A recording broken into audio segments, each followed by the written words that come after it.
Assalamualaikum warahmatullahi wabarakatuh. Waalaikumsalam warahmatullahi wabarakatuh. Senang rasanya bertemu dengan adik-adik sekalian dalam kondisi segar bugar semua. Saya ingin bertanya, apakah ada di antara kalian yang sudah hadir di ruangan ini untuk mengikuti perkuliahan?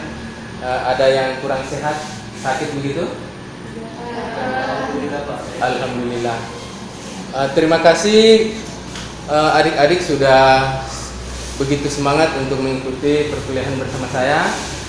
Mata kuliah bahan ajar yang akan saya bawakan pada kesempatan kali ini adalah tentang hukum perundang-undangan dan konstitusi pada mahasiswa semester 5 Universitas Laki Dende.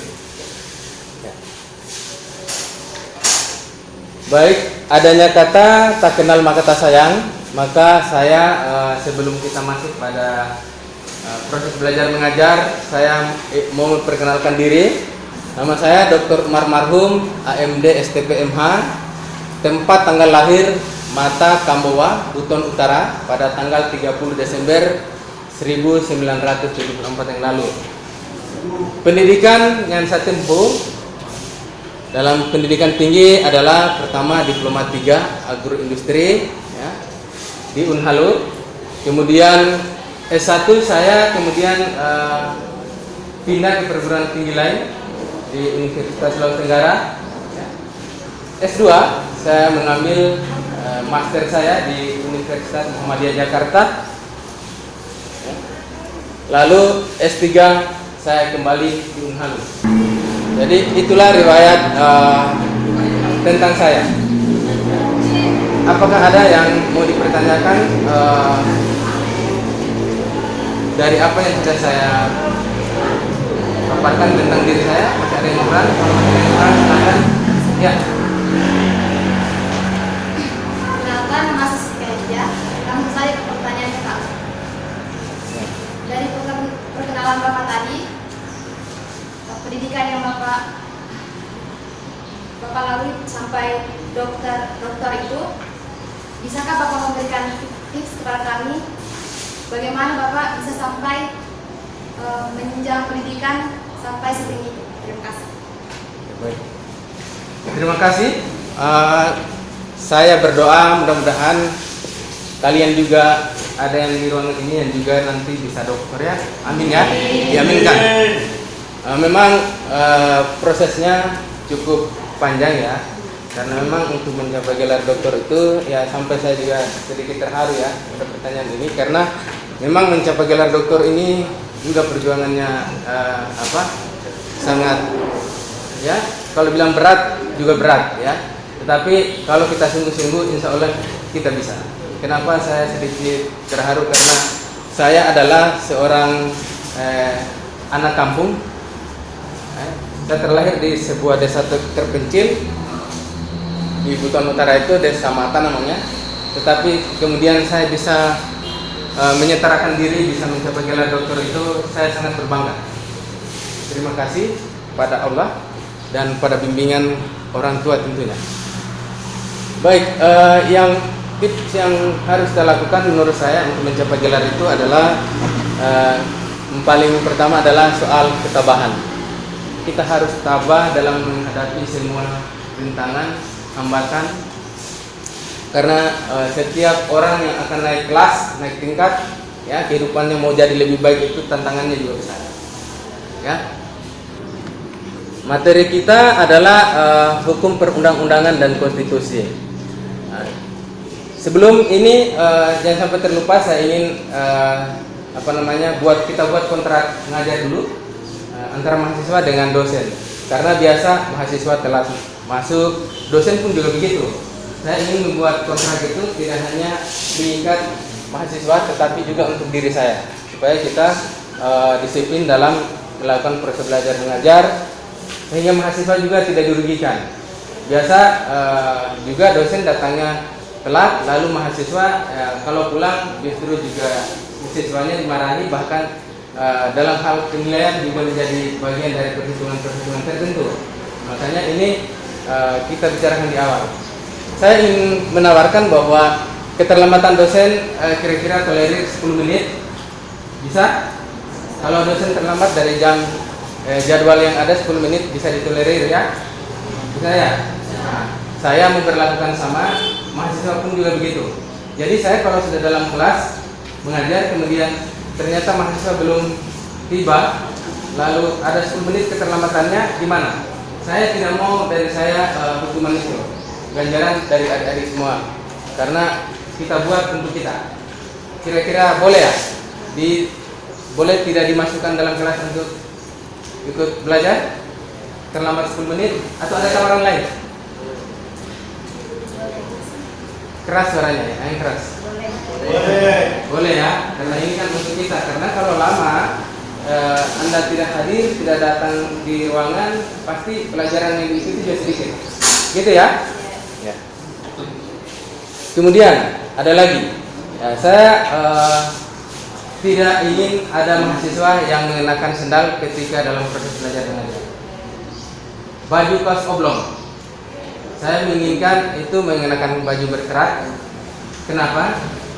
Karena itu adalah bentuk pendidikan karakter bagi kalian.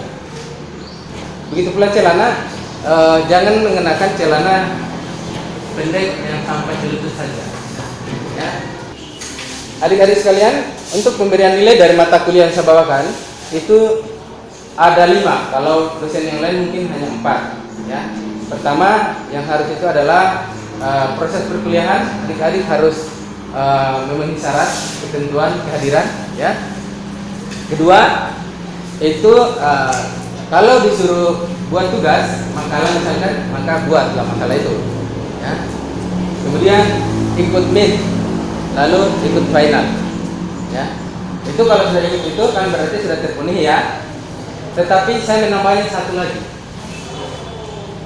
Apa itu? Adalah etika. Yang saya maksud dari poin terakhir itu bisa mengaburkan semua poin-poin pertama. Walau kau ikut final, ikut meet, ikut buat makalah, ya, kehadiran sangat cukup. Tetapi kalau etika Anda kurang bagus, itu bisa menghapus semua yang lain itu. Kenapa? Karena di S1 ini adalah proses pembentukan karakter yang paling mendasar. Selanjutnya, saya ingin jelaskan bahwa ini kita belajar tentang mata kuliah hukum. Nah, saya ingin adik-adik di awal, adik-adik bisa membedakan dulu yang mana itu aturan dan yang mana itu hukum. Jadi biasanya di luar sana antara hukum dan aturan dicampur adukan, sama saja katanya. Padahal itu ada pembedaan. Baik, adik-adik sekalian, hukum adalah suatu aturan yang dibuat oleh pemerintah untuk dipatuhi, bersifat umum dan mengikat terdapat sanksi bagi yang melanggarnya. Ya. Terus bagaimana dengan aturan? Ya, pengertian aturan adalah serangkaian ketentuan, petunjuk, patokan yang mengandung perintah dibuat oleh manusia dengan tujuan untuk mengatur kehidupan manusia agar hidup secara tertib dan damai. Nah, kira-kira kalau melihat ini pasti adik-adik sudah berpikir bahwa di mana letak perbedaan. Nah, perbedaan itu adalah pada sanksi. Kalau hukum itu dia jelas, ada pasalnya, bahkan ada nomor, ya. Misalnya kitabnya kitab apa? Misalnya undang-undang hukum pidana pasal sekian, ya. Misalkan kalau orang mencuri itu masuk dalam kitab hukum undang-undang pidana yang pasalnya adalah pasal pencurian, pasal 362, ya. Kalau mencurinya siang, pasal 362 ayat, ada ayatnya juga. Jadi kalau ayat 2, jadi kalau misalkan mencurinya malam, lain lagi, ada pasalnya lagi, dia begitu, ya. Apalagi diikuti dengan kekerasan, misalkan perampokan begitu, itu lain lagi pasalnya, berlapis. Baik, kalau aturan dia aturan ini dia berlaku fleksibel, maksudnya kalau kita melanggar aturan itu belum tentu dari penjara seperti pasal pencurian tadi. Kalau pencurian itu keterangan ini, ketika kita mengambil barang milik orang lain tanpa sepengetahuannya, maka itu dalam hukum dikatakan mencuri. Dan mencuri bisa dikenakan pasal 362 tadi. Gitu. Kalau aturan itu dia itu tadi saya bilang berlaku fleksibel, sanksinya adalah sanksi sosial. Kita lanjut ya. Atau ada yang mau ditanyakan? Ada yang kurang jelas antara aturan dan hukum tadi? Mohon berdiri, perkenalkan diri. Nama? Dengan saya untuk memperkenalkan diri, nama saya Kristianingsi. Saya ingin bertanya, pertanyaannya adalah tentang di mana dalam tatanan kenegaraan kita mengenal yang namanya hukum dan juga yang namanya aturan. Nah, pertanyaannya manakah yang lebih dulu ada antara aturan dan juga hukum? Terima kasih. Ya, baik. Terima kasih. Pertanyaannya adalah mana yang lebih duluan antara aturan dan hukum? Karena memang dua-duanya ini adalah suatu hal yang dibuat untuk dipatuhi. Ya. Kalau bertanya mana yang duluan hukum atau aturan, yang duluan itu adalah aturan. Karena hukum itu lahir untuk menyempurnakan aturan, karena ternyata kalau hanya dengan aturan saja itu tidak cukup. Nah, contohnya itu tadi, kalau mengambil barang milik orang lain, kalau sudah keseringan kan gerak juga kita. Kalau ketika misalkan ada hukum ini, maka hukumlah yang mengatur. Kalau kita sudah tidak puas untuk penyelesaian secara kekeluargaan dan masih terus berulang-ulang, kita bisa mengajukannya pada proses hukum sehingga bisa melahirkan efek jerak. Capaian mata kuliah yang saya bawakan ini, yang hendak dicapai dalam mata kuliah hukum konstitusi ini adalah memperjelas hubungan keterkaitan antara konstitusi dan undang-undang serta penerapannya dalam menjalankan roda pemerintahan dan komponen organisasi lainnya dalam kehidupan nyata berbangsa dan bernegara. Jadi itu yang hendak kita capai dari perkuliahan ini. Selanjutnya deskripsi singkat, yaitu membahas mengenai definisi hukum dan perundang-undangan, itu poin-poinnya ya.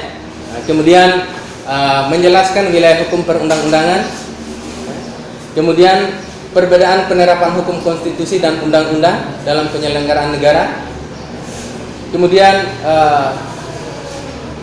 pengertian konstitusi secara umum, lalu jenis-jenis organisasi mana yang menerapkan konsep konstitusi, ya.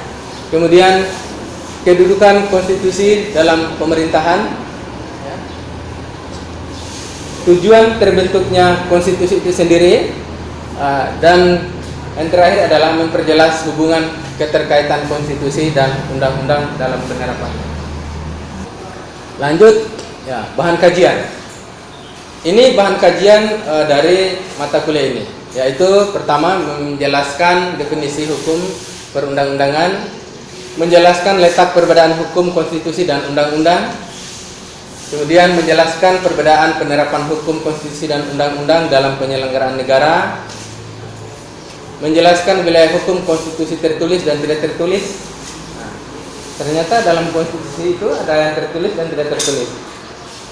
Nanti kita bahas ini. Ini cukup menarik. Baik. Selanjutnya menjelaskan pengertian konstitusi secara umum. Nah, mendefinisikan jenis organisasi yang dapat menerapkan konsep konstitusi. Nah, menjelaskan kedudukan konstitusi dalam pemerintahan. Memperjelas tujuan dan terbentuknya konstitusi itu sendiri, lalu memperjelas hubungan keterkaitan konstitusi dan undang-undang. Ini bahan kajian yang harus kita bahas dalam materi mata kuliah ini dari awal hingga akhir, ya. Kemudian referensi yang saya pakai dalam perkuliahan ini adalah buku Mahfud MD, ya, dengan judul Membangun Politik Hukum Menegakkan Konstitusi. Kemudian buku dari Sahuri dan Taufikur Rahman, yaitu Pengkajian Konstitusi tentang Problematika Pengujian Peraturan Perundang-undangan. Referensi pendukung. Referensi pendukung kita adalah buku dari Semantri tentang hak menguji material di Indonesia. Itulah perkenalan untuk capaian-capaian referensi dan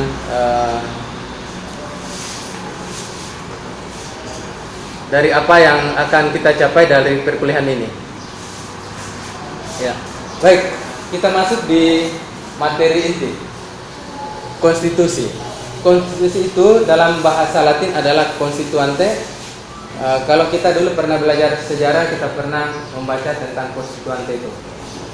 Dia itu konstitusi dikodifikasikan dengan undang-undang. Dalam kodifikasi itu diartikan sebagai disamakan dengan undang-undang, gitu. Ya. Kita lanjut. Jadi yang menggunakan konstitusi ini bukan hanya negara Indonesia saja. Jadi juga Inggris menggunakan itu, Prancis, Belanda, Jerman, ya, juga menggunakan konstitusi. Jadi bukan hanya negara Indonesia yang menerapkan hukum konstitusi.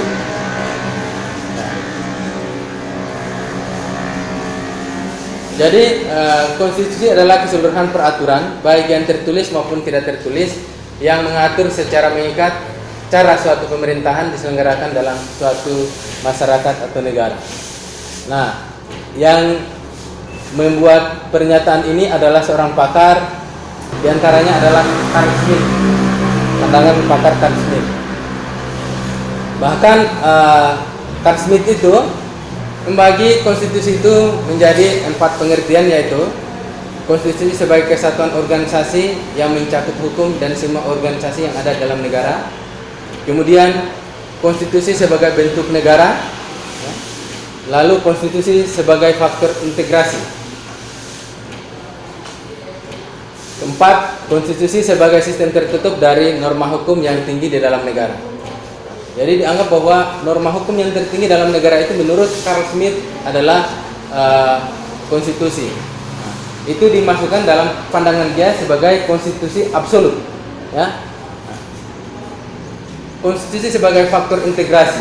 Jadi menurut dia bahwa undang-undang itu dapat dirubah dengan konstitusi ini. Melalui apa? Pengujian materi di Mahkamah Konstitusi. Jadi tidak juga semudah itu undang-undang yang sudah ada lalu kemudian langsung dihapus atau diabaikan. Tetapi harus melalui pengujian material bahwa memang undang-undang itu tidak sejalan dengan nafas kehidupan tatanan bernegara kita. Baik, dia juga poin kedua dia membaginya dalam konstitusi dalam arti relatif. Nah, relatif ini dia katakan bahwa sebagai tuntutan dari golongan borjuis agar haknya dapat dijamin oleh negara. Carl Schmitt ini adalah pakar yang berpendapat tentang konstitusi yang dianggap bahwa sangat kritis. Dia melihat bahwa konstitusi itu bisa dipakai oleh seorang pengusaha, seorang pejabat untuk mengamankan kebijakannya. Kedua, konstitusi sebagai arti formil. Ya. Dia dibuat dalam bentuk tertulis dalam arti material yang dilihat dari segi isinya, sehingga tidak bisa dimain-mainkan. Tidak bisa dimain-mainkan artinya ya siapapun yang melakukan, misalkan kayak tadi pencurian, siapapun itu, maka mau pejabat, mau masyarakat kecil tetap dikenakan dalam pasal ini tadi. Kemudian dia menyebutnya dalam poin ketiga adalah konstitusi dalam arti positif. Kalau konstitusi dari arti positif, dia menilai bahwa konstitusi juga sebagai keputusan politik yang tertinggi sehingga mampu mengubah tatanan kehidupan kenegaraan. Ini tadi. Jadi kalau ada sesuatu yang tidak cocok, undang-undang yang dibuat oleh pemerintah disahkan oleh DPR dan sudah diundangkan, kemudian disahkan dan diberlakukan. Ternyata dalam perjalanannya tidak sesuai dengan tatanan kehidupan bermasyarakat kita, maka itu bisa dirubah, diamandemen namanya. Selanjutnya, konstitusi dalam arti ideal. Konstitusi dalam arti ideal adalah konstitusi yang memuat adanya jaminan atas hak asasi serta perlindungannya. inilah yang diagung-agungkan di negara kita, di Indonesia. Yang konstitusi arti ideal ini, jaminan hak atas asasi serta perlindungannya. Jadi kalau kita bicara soal hak asasi, itu adalah hak yang kita miliki sejak lahir, yang melekat pada diri kita semua, yang tidak boleh diganggu gugat, tidak boleh mendapat reaksi-reaksi yang tidak baik dari orang lain. Ya. Karena itu adalah hak kita untuk yang kita miliki. Misalkan hak kita untuk hidup, itu tidak bisa diganggu-gugat oleh orang lain. Hak kita untuk sejahtera. Bagaimana kita berusaha untuk mensejahterakan diri, itu cara kita. Tidak ada orang yang harus melarang kamu tidak boleh membuat usaha itu, sepanjang itu tidak melanggar aturan, tidak bertentangan dengan ketentuan-ketentuan lain. Kalau salah satu contoh yang saya maksud adalah biasa, mungkin ini ekstrim ya, tapi itu ada. Jadi misalkan membuat kafe yang biasa tempat hiburan malam itu juga orang punya hak untuk membuat itu hak dia, tetapi dia harus memilih lokasi dengan memenuhi ketentuan. Ya, kalau kita bicara tidak boleh, buktinya juga di kota-kota sana ada dan dibolehkan pemerintah. Tetapi itu semua memang harus memperhatikan ketentuan-ketentuan yang berlaku. Misalkan tempat hiburan malam itu tidak boleh berdekatan dengan masjid, dengan gereja, dengan pura, dengan wihara. Seperti itu. Salah satu ketentuan-ketentuannya. Dari sini ada yang mau dipertanyakan? Ya, silakan perkenalkan diri. Assalamualaikum warahmatullahi wabarakatuh. Waalaikumsalam warahmatullahi wabarakatuh. Perkenalkan nama saya Andi Syarudin. Izinkan saya memberikan pertanyaan. Pak, di negara kita telah ada undang-undang dasar yang mengatur tata kenegaraan kita, tetapi kemudian ada lagi undang-undang konstitusi. Pertanyaan saya, apa yang mendasari lahirnya undang-undang konstitusi dan apa urgensinya? Terima kasih. Baik, terima kasih. Ini pertanyaannya cukup kritis. Saya suka dengan pertanyaan-pertanyaan seperti itu. Jadi apa sih yang kemudian mendasari lahirnya undang-undang konstitusi? Sementara di negara kita telah duluan ada Undang-Undang Dasar 1945. Jadi undang-undang konstitusi ini lahir untuk menjamin hak-hak masyarakat. Masyarakat yang dimaksud adalah keseluruhan masyarakat Indonesia. Jadi kalau tadi Carl Smith sudah menyampaikan bahwa ada pandangannya bahwa konstitusi itu lahir untuk salah satunya, dia menilai bahwa salah satunya untuk mengamankan kebijakan para pejabat, ya, sehingga kebijakan-kebijakan mereka tidak mendapat tantangan dari masyarakat. Nah, konstitusi di Indonesia lahir untuk penjaminan hak itu tadi. Konstitusi ini juga adalah membatasi ruang gerak dari para pejabat untuk menerapkan kebijakan-kebijakan yang tidak pro rakyat. Jadi karena konstitusi ini ada konstitusi tertulis dan ada juga tidak tertulis, saya ingin tunjukkan yang mana konstitusi tidak tertulis. Konstitusi tidak tertulis itu adalah dalam wilayah hukum adalah hukum adat. Hukum adat itu adalah perilaku kebiasaan yang tercipta di suatu wilayah yang itu dapat dilakukan secara terus-menerus berulang-ulang. Itulah budaya. Tetapi itu mendapat pengakuan dari negara bahwa itu juga adalah bagian dari hukum. Hukum itu juga yang kemudian masuk dalam kategori konstitusi. Nah, kenapa juga harus lahir konstitusi sementara undang-undang sudah ada? Nah, karena undang-undang tidak mampu, ya, undang-undang itu tidak mampu mewadahi kepentingan-kepentingan masyarakat yang dalam perkembangannya tidak sejalan lagi. Kalau ada yang tidak sejalan lagi itu, misalkan begini, ada undang-undang kalau misalkan undang-undang pornografi. Undang-undang pornografi kalau di Papua hanya mengenakan koteka, kalau di sini diterapkan pasti itu dikenakan pasal terkait apa? Pornografi. Tetapi di Papua itu hal biasa karena menjadi sebuah budaya, diakui di sana, tidak dipersoalkan.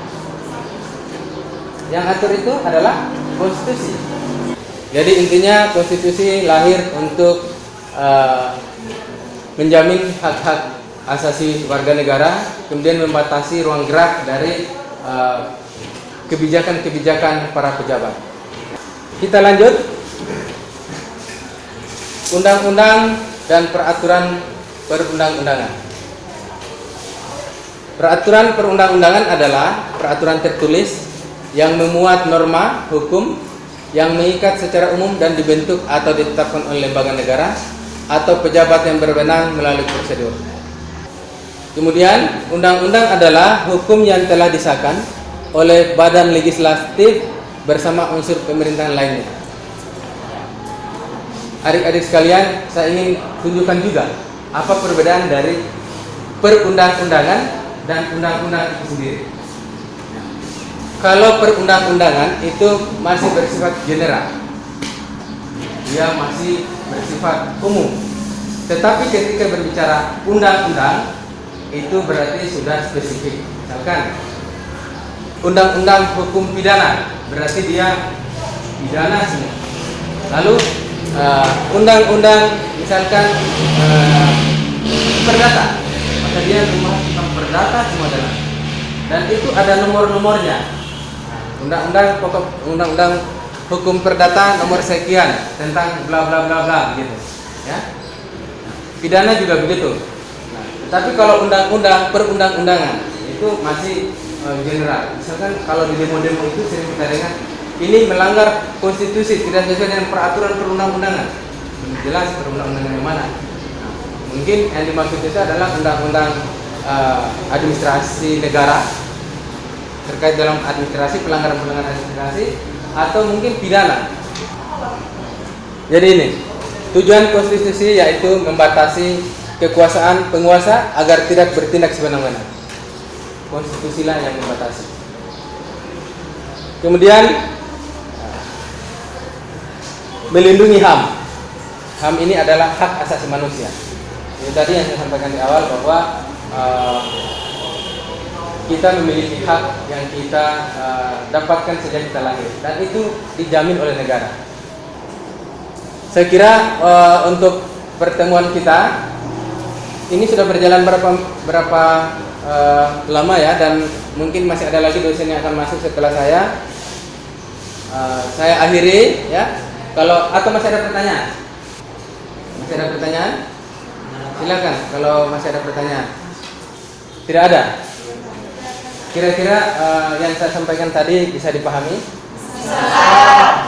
Jadi begini, saya berharap apa yang saya sampaikan ini berbekas dan bisa dibawa pulang. Makanya materi yang saya bawakan tidak usah panjang kali lebar, ya. Tetapi walaupun sedikit materinya, tetapi dimaknai, dipahami, dan boleh dibawa pulang. Harapan saya di akhir mata kuliah ini adalah adik-adik bisa memahami apa yang menjadi perbedaan antara undang-undang dan konstitusi, ya, yang pertama. Kemudian yang kedua adalah membedakan antara aturan dan hukum itu sendiri. Baik, mungkin itu saja adik-adik sekalian yang ingin saya sampaikan pada pertemuan kali ini. Terima kasih atas atensi adik-adik semua.